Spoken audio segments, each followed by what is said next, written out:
Bonjour à tous, nous sommes au 5e épisode de notre série consacrée à l'évangile de Jésus-Christ, au contenu du véritable évangile de Jésus-Christ et au message du pur évangile que les apôtres ont prêché au commencement de l'Église. Alors aujourd'hui, nous allons parler du premier élément de l'évangile de Christ, qui est que Christ est mort pour nos péchés. Et nous allons voir que c'est un élément vraiment important. Nous allons voir que le véritable évangile de Jésus-Christ parle du péché. Non seulement il parle du péché, mais il défend l'idée selon laquelle il faut que pour que nos péchés soient pardonnés, pour que nous soyons délivrés des conséquences de notre péché devant Dieu, il faut que quelqu'un d'autre paye à notre place, et c'est ce que a fait Jésus-Christ. Alors, nous allons regarder notre texte de base, toujours le même, 1 Corinthiens au chapitre 15, les 4 premiers versets. 1 Corinthiens au chapitre 15, les 4 premiers versets. Alors, je vais donc lire. Je vous rappelle, frères, l'évangile que je vous ai annoncé, que vous avez reçu, dans lequel vous avez persévéré et par lequel vous êtes sauvés, si vous le retenez dans les termes où je vous l'ai annoncé. Autrement, vous auriez cru en vain. Je vous ai enseigné avant tout, comme je l'avais aussi reçu, que Christ est mort pour nos péchés, selon les Écritures. Il a été enseveli et il est ressuscité le 3e jour selon les Écritures. Alors donc nous pouvons voir que le premier élément de l'énoncé de l'Évangile, c'est que Christ est mort pour nos péchés. Alors la première chose que nous voyons déjà, c'est que le véritable Évangile n'hésite pas à parler du péché. Le véritable Évangile parle, dénonce et condamne le péché. En fait ici, l'Évangile nous dit que le péché est tellement sale, le péché est tellement mauvais, pour que nous puissions être sauvés, délivrés de nos péchés, il a fallu que le Fils de Dieu puisse mourir. Alors moi je dis ça parce que j'ai participé à des séminaires tenus par des personnages, des évangélistes, soi-disant célèbres, des personnes qui disaient que non, il ne faut pas parler du péché, si vous parlez du péché, vous allez encourager les gens à pratiquer le péché. Ce n'est pas vrai. Vous ne pouvez pas dire que vous servez le Seigneur Jésus, que vous êtes rempli du Saint-Esprit si vous ne parlez pas du péché. D'ailleurs, la Bible nous dit que l'une des premières actions, l'un des premiers ministères que le Saint-Esprit va faire, c'est de convaincre le monde de péché. Donc vous ne pouvez pas prétendre agir avec la puissance du Saint-Esprit si vous ne parlez pas du péché, si vous ne dénoncez pas la gravité du péché. Et le péché est vraiment quelque chose de très grave. Le péché est grave. Le péché, c'est la désobéissance au commandement de Dieu. Dieu a fixé des règles, il a fixé des commandements, parce qu'il est le Créateur. Et désobéir à ces commandements, c'est offenser Dieu. Parce que les commandements que Dieu a donnés sont en accord avec son caractère. Quand Dieu dit de ne pas mentir, en fait, le caractère de Dieu l'empêche de mentir. Lorsque vous péchez, c'est exactement comme si vous disiez c'est comme si vous étiez contre le caractère de Dieu. C'est pour ça que le péché est aussi grave. Le péché, c'est aussi de ne pas faire ce qu'on sait être bien. C'est-à-dire que celui qui sait ce qui est bien et qui ne le fait pas commet un péché. En fait, c'est refuser de faire ce qui est bien. Et Dieu, en tant que créateur, en tant que roi et en tant que souverain, a une haine terrible envers le péché. Non seulement envers le péché, mais envers le pécheur. Très souvent, on dit que Dieu aime le pécheur, mais c'est le péché qu'il n'aime pas. Ce n'est pas vrai. La Bible nous dit clairement que Dieu déteste le pécheur. Il y a une colère de Dieu qui vraiment qui se déclare du ciel contre toutes les personnes qui pêchent. Et le gros problème, c'est que tous les hommes ont péché. Donc voilà ce qu'il faut savoir au sujet du péché. Et la Bible nous dit que Jésus-Christ est mort pour nos péchés.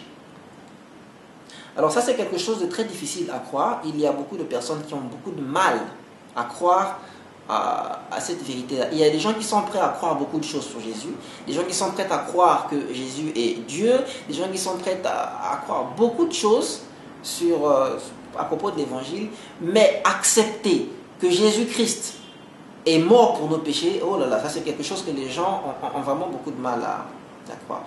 Parce que déjà, il faut reconnaître, il faut être prêt à accepter qu'on est pécheur. L'évangile de Jésus-Christ ne peut être efficace pour vous que si vous reconnaissez que vous êtes pécheur. Jésus n'est pas venu pour des gens qui se croient justes.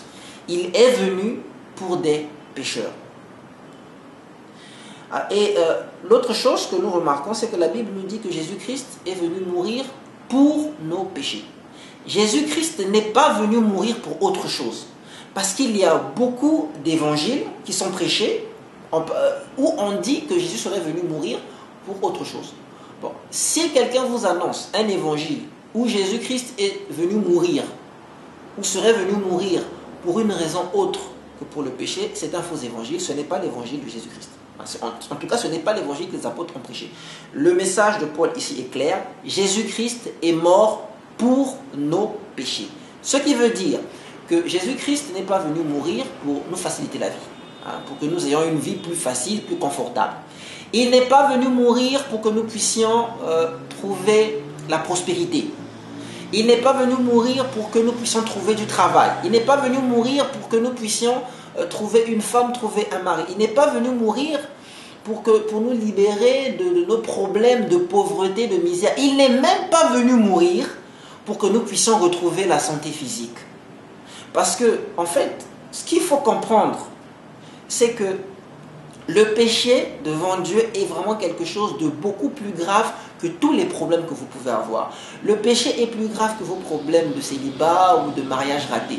Le péché est plus grave que vos problèmes financiers. Le péché est plus grave que votre problème de chômage. Le péché est même beaucoup plus grave que tous les problèmes de santé que vous pouvez avoir. Et d'ailleurs, quelle que soit la bénédiction que Dieu peut vous donner, si vous êtes dans le péché, ce que vous allez faire, c'est seulement saboter ce que Dieu va vous donner. Je prends un exemple. Imaginez que Dieu vous donne une femme. La Bible dit que celui qui rencontre une femme a rencontré le bonheur, c'est un don que Dieu lui fait. C'est une fatwa qu'il a reçue de la part de l'homme. Dieu vous donne une bonne femme. Mais si vous vivez dans la fornication, si vous êtes adultère, si vous êtes infidèle dans votre cœur, et vous allez saboter ce merveilleux mariage que le Seigneur vous a donné. Si le Seigneur vous donne du travail, imaginez que le Seigneur vous donne un emploi, mais si vous êtes voleur, si vous êtes menteur, si vous êtes impossible, si vous avez un caractère opposé à celui de Dieu, votre emploi, vous allez le perdre. Donc, peu importe la bénédiction que Dieu peut vous donner, si vous êtes dans le péché, vous allez massacrer cette bénédiction. C'est pourquoi le péché est plus grave que tous les problèmes que vous pouvez avoir. Et c'est pour ça qu'une personne qui vous enseigne que Jésus-Christ est mort pour autre chose que le péché est une personne qui vous enseigne un évangile qui va vous envoyer droit en enfer. Un évangile qui vous dit que Jésus-Christ est mort pour autre chose que le péché, il n'y a rien à faire. C'est un faux évangile. Un évangile qui vous dit que Jésus-Christ est mort simplement en martyr parce que les hommes n'ont pas supporté son message, c'est une personne qui vous annonce un faux évangile. Et il y a beaucoup de sectes, comme par exemple l'islam. L'islam qui dit que déjà l'islam rejette carrément l'idée de sacrifice expiatoire de Jésus-Christ. Et il y a beaucoup d'autres sectes. Les sectes hindous, par exemple. Il y a beaucoup de sectes qui rejettent cet aspect-là, qui n'acceptent pas que Jésus puisse mourir pour le péché. Mais c'est ce que la Bible nous enseigne. Donc le véritable évangile dénonce le péché et le véritable évangile insiste, témoigne que Jésus-Christ est véritablement mort pour nos péchés et que c'était un plan de Dieu, ce n'était pas un accident. Dieu avait prévu que Jésus-Christ meure pour le péché des hommes. Alors pourquoi est-ce qu'il faut absolument que Jésus-Christ meure pour nos péchés? Alors la raison, elle est simple, c'est que tous les hommes sont pécheurs. Il n'y a pas un seul homme qui peut se lever et dire que je ne suis pas pécheur. Tous les hommes ont péché en pensée et en acte. Et nous avons dit au début que le péché est extrêmement grave. Le salaire du péché, c'est la mort. Pas seulement la mort du corps, mais aussi la mort de l'âme. La destruction finale au jour du jugement, dans ce qu'on appelle les temps de feu et de soufre, ce qu'on appelle vulgairement enfer.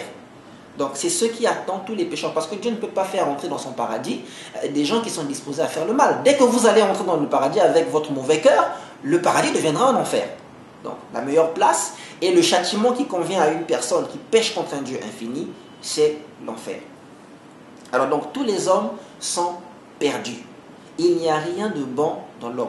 Tous les hommes, sans exception, sont perdus. Tous ont péché et sont privés de la gloire de Dieu. Donc voilà la situation des hommes. Renier cet état de fait, dire que Dieu n'est pas en colère contre les hommes, c'est renoncer, c'est rejeter l'évangile. Dieu a une colère, une rage contre les hommes. Et c'est une rage, c'est une colère justifiée, parce que les hommes sont méchants. Et Dieu est bon. Le plus gros problème de l'humanité, c'est que Dieu est bon. Parce qu'un Dieu bon ne peut pas collaborer avec l'homme méchant. Comment un Dieu bon va-t-il traiter les hommes méchants? Je vous prends un exemple. Si vous êtes un criminel et que vous arrivez dans un tribunal, vous êtes un criminel, vous êtes allé dans une école maternelle et vous avez violé 4 petites fillettes. Vous vous êtes fait attraper et vous vous retrouvez devant un juge. Si ce juge-là arrive et dit, bon, parce que je suis bon, parce que je suis miséricordieux, je vous laisse partir, vous êtes acquitté, c'est comme si vous n'avez rien fait, je peux vous assurer que ce juge va avoir de sérieux problèmes. Ce juge va passer pour un mauvais juge. Le bon juge, quand il se retrouve devant un criminel, lui fait payer pour ses crimes. Et Dieu est juste. Dieu est juste et Dieu est parfait. Et nous savons que la perfection ne supporte pas la moindre petite tâche. Donc si vous voulez être sauvé, il faut que vous vous présentez devant Dieu sans aucune tâche. Vous devez avoir l'honnêteté de reconnaître que vous ne méritez pas d'être sauvé, que vous méritez au contraire d'être allé en enfer à cause de tous les péchés que vous avez. Ça, c'est la première chose que l'évangile doit marteler. Le véritable évangile martèle. Alors, il y a quelque chose qui est possible en justice. Lorsqu'une personne est condamnée à une amende, il est tout à fait possible que quelqu'un d'autre vienne payer à sa place. La justice l'autorise. Si vous êtes condamné à une amende, je peux venir payer pour vous. C'est tout à fait possible. Et Dieu est juste pour pouvoir accepter que quelqu'un d'autre puisse venir payer à la place des hommes. Alors, quelle était la meilleure personne désignée pour ça? Ce n'était que la personne de Jésus-Christ. Pour quelle raison? Parce que Jésus-Christ est le seul à avoir pu vivre une vie sans péché. Non seulement ça, mais en plus, Jésus-Christ a une valeur infinie devant Dieu. Dieu aime Jésus-Christ de tout son cœur. S'il y a vraiment quelqu'un que Dieu a aimé, c'est la personne de Jésus-Christ. Alors Jésus-Christ vient donc sur terre, il vit une vie parfaite, sans péché, et pour sauver les hommes, parce que c'était le plan de Dieu de sauver les hommes, pour sauver les hommes, Jésus-Christ va donc prendre sur lui le châtiment, la punition que les hommes méritent à cause de leur méchanceté. Donc Jésus-Christ s'est retrouvé sur la croix, il a vécu une mort absolument abominable, en totale contradiction avec la vie parfaite qu'il a menée. Remarquez, normalement, un tel châtiment ne pouvait arriver qu'à une personne qui a mal agi. Vous voyez, mais Jésus va recevoir, lui qui était juste, il va recevoir un châtiment qui n'est destiné normalement qu'aux personnes injustes. Et donc, en prenant la punition que nous méritions, en prenant donc le châtiment que nous méritions, parce que sur la croix, Dieu a déversé toute sa colère, toute la fureur qu'il avait contre les hommes, Dieu va déverser cette colère sur Jésus-Christ. Donc Jésus-Christ va donc payer la facture que les hommes devaient à Dieu. C'est de cette manière que Jésus-Christ a délivré par sa mort les hommes des conséquences de leur péché. Je rappelle que la conséquence du péché, c'est la mort. La conséquence du péché, même du plus petit péché devant le Dieu juste et parfait, qu'est l'Éternel, c'est la mort dans l'enfer éternel. Alors, donc si vous rejetez l'enseignement selon lequel Jésus-Christ est mort pour vos péchés, il va vous arriver ce qui arrive aux démons. Vous savez, les démons sont destinés à l'enfer. Il n'y a pas de plan de salut pour les démons. Pour quelle raison? Simplement parce que personne n'a payé la facture à leur place. Personne n'a payé pour les démons. Personne n'a pris le châtiment des démons à leur place. Donc, les démons devront payer plein tarif à Dieu. Et parce que les démons doivent payer plein tarif à Dieu, c'est la raison pour laquelle ils sont destinés à l'enfer. Il n'y a pas de plan de salut ni de sauvetage pour eux. Par contre, nous les êtres humains, il y a un plan de salut, il y a un plan de sauvetage pour eux. Et vous devez le saisir. Ce plan est accessible dans l'Évangile. Alors, ce qu'il faut comprendre, c'est que le véritable évangile de Jésus-Christ insistera nécessairement sur cette nécessité de croire que Jésus-Christ est mort pour nos péchés. Parce que si vous ne croyez pas que Jésus-Christ est mort pour les péchés, alors donc vous devrez donc payer plein tarif pour vos péchés, donc vous n'êtes pas sauvés. C'est donc cela la caractéristique du premier élément, le premier élément important du message de l'évangile. Donc, ce qu'il faut retenir pour aujourd'hui, c'est que l'évangile condamne le péché. L'évangile condamne le péché. L'évangile commence par condamner l'homme, par dire que tous les hommes sont pécheurs. Et l'évangile annonce aux hommes que c'est par la mort de Jésus-Christ qu'ils peuvent être sauvés. Dieu peut pardonner les péchés des hommes et continuer à rester un Dieu juste parce que Jésus-Christ a payé pour les hommes. Donc, si l'évangile qu'on vous annonce repousse la mort expiatoire de Jésus-Christ, la mort de Jésus-Christ à la place des autres, c'est simplement un faux évangile. Et si vous croyez en de tels évangiles, ne vous faites pas d'illusions. Un, vous n'êtes pas chrétien. Deux, vous n'êtes même pas sauvé. Et vous marchez tout droit, vous vous dirigez tout droit vers l'enfer. Croyez que Jésus-Christ est mort pour vos péchés. Croyez et acceptez que vous êtes un pécheur et que vous méritez de manière toute justifiée l'enfer, quelles que soient les bonnes œuvres que vous avez faites. Alors, si l'évangile est une bonne nouvelle, c'est essentiellement parce que, à cause de l'évangile, l'homme n'a plus à se soucier des conséquences de ses péchés, puisque ses péchés ont été pardonnés par la mort de Jésus-Christ. Et comme le péché a coûté la vie à Jésus-Christ, une fois qu'on a cru en l'évangile, on ne peut plus rester, on ne peut plus marcher dans le péché. Le péché est quelque chose de mauvais. La mort de Jésus-Christ n'a pas fait du péché quelque chose de bien. Et l'évangile continue à maintenir cet enseignement selon lequel le péché est quelque chose de mauvais. Donc voilà ce qu'il fallait savoir et comprendre sur le véritable évangile. Le véritable évangile ne fait pas ami avec le péché. Le véritable évangile dénonce le péché. Et le véritable évangile enseigne que Jésus-Christ nous a délivrés de nos péchés, de la conséquence de nos péchés par sa mort. Alors nous allons nous retrouver, donc nous disons donc au revoir et nous nous retrouvons donc la prochaine fois pour aborder le deuxième élément le plus important de l'évangile, à savoir la résurrection de Jésus-Christ. Donc à ciao, bonsoir et à nous.